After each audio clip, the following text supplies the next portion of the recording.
Oi, eu me chamo Eduzitos e algumas semanas atrás eu tava navegando pelo YouTube, até que eu encontro o vídeo de um cara recriando Minecraft em 3 minutos. Tá, vai, não é o Minecraft inteiro, até porque a Mojang demorou uns 4 anos pra colocar um tatu no jogo, mas o que eu quero dizer é a base do jogo como era lá em 2009. Então ontem eu e meu amigo Fontaine tava tentando criar um servidor de Minecraft, só que ele achou um tutorial muito complexo e em alguma hora da conversa eu falei que era mais fácil recriar a base do Mine do que tentar abrir aquele servidor.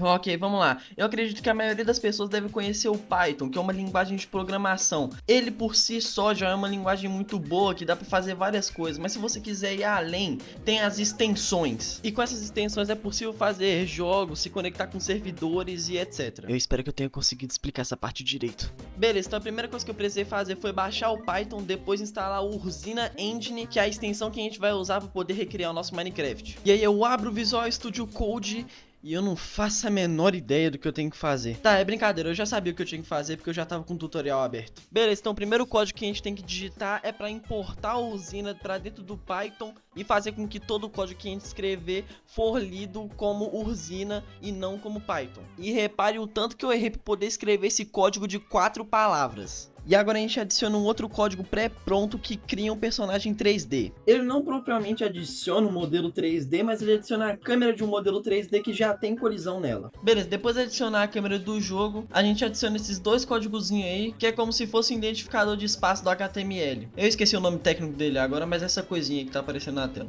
Então basicamente tudo que tiver dentro desse código vai ser rodado a todo tempo no jogo. Beleza, agora a gente vai deixar um pouco essas duas linhas de lado e vai criar uma classe. E dentro dessa classe a gente vai criar um voxel. Para a linguagem do Minecraft, voxel é basicamente qualquer bloco que existe dentro do jogo. E para esse voxel a gente vai determinar que ele é um botão. Mesmo que o chão do jogo seja um objeto estático, o player ainda consegue interagir quebrando ou colocando mais do bloco. Por isso classificamos ele como um botão, já que de qualquer forma o player interage com ele. Beleza, agora a gente faz toda essa maracutaia que eu sinceramente não vou conseguir explicar, até porque eu não estudei a fundo o código. Beleza, agora que a gente já criou esse voxel e definiu ele como um botão, agora a gente vai definir todas as outras propriedades dele, como cor, textura, que cor vai ser a linha em volta do bloco, o formato do bloco, que no caso é o cubo, e a posição inicial dele no cenário. Lembrando que essa é só a posição inicial vertical, porque dentro da área em que o jogo tá rodando, a gente vai fazer esse bloco criar uma área de mais ou menos 10 por 10. Essa parte eu esqueci de gravar, mas eu tô basicamente adicionando um código que faz com que quando eu clico com o botão esquerdo, eu coloque um bloco e com o botão direito eu destrua ele.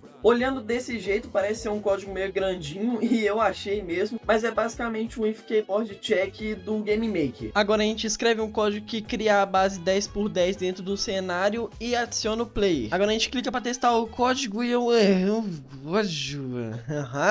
Mas isso é normal, na maioria das vezes que a gente tá mexendo com uma linguagem de programação, a gente quase sempre vai errar alguma coisa. Mas isso só aconteceu porque lembra quando eu falei que a gente tinha que ignorar aquele...